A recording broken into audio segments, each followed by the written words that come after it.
نماز میں دونوں پاؤں میں کتنا فاصلہ ہو، نماز میں قیام کے دوران دونوں پاؤں میں کتنا فاصلہ ہونا چاہیے؟ بعض علماء کہتے ہیں 4 انگلیوں کے برابر ہونا چاہیے، اگر اس سے زیادہ فاصلہ ہو تو وہ ٹھیک ہوگا یا نہیں؟ زید خان انڈیا سے، اس کے بارے میں ہمیں کوئی صریح حدیث نہیں ملتی کہ نماز میں دونوں پاؤں کے درمیان کتنا فاصلہ ہونا چاہیے، اور جب کسی مسئلے میں کوئی صریح حدیث نہ ملے تو قیام کا حکم ہے قرآن و سنت میں، تو نارملی جب ہم قیام کرتے ہیں تو پاؤں میں کتنا فاصلہ ہوتا ہے تو ہم کمفرٹ محسوس کرتے ہیں، اور ادب کا تقاضا ہے، وہ عرف میں ادب کس کو سمجھا جاتا ہے،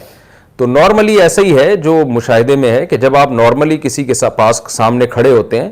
اور کمفرٹ بھی آپ فیل کرتے ہیں، یعنی پاؤں دونوں ملا کے کھڑے ہوں گے تو ظاہر ہے آپ سکون محسوس نہیں کریں گے، ڈسٹرب ہوں گے، بہت زیادہ پھیلائیں گے آپ تو شاید آپ کمفرٹ تو ہو جائیں، لیکن یہ کہ یہ ادب کے خلاف سمجھا جاتا ہے، عرف میں بھی آپ اپنے باپ اپنے دادا کے سامنے اس طرح نہیں کھڑے ہوتے بہت زیادہ پاؤں پھیلا کے، ایک عجیب سی ایک حیت سی بن جاتی ہے انسان کی جو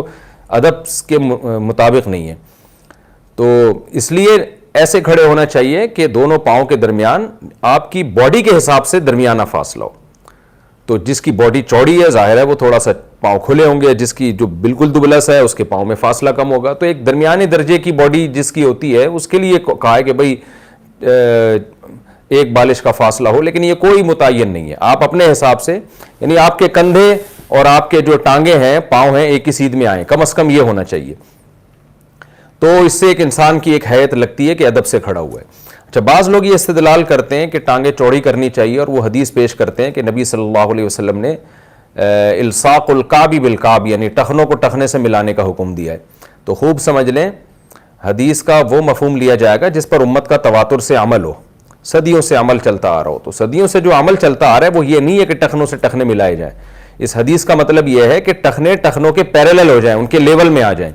اس کی دلیل یہ ہے کہ حدیث میں الصاق الرکب بالرکب بھی ہے، گھٹنوں سے گھٹنا ملانے کا حکم بھی ہے، تو اب ظاہر ہے گھٹنے سے گھٹنا کیسے ملائیں گے آپ جب صف بنے گی، تو جو اس حدیث کا مفہوم ہے اس کا مطلب بھی یہ ہے کہ اس کے پیرالل گھٹنا دوسرے ساتھی کے گھٹنے کے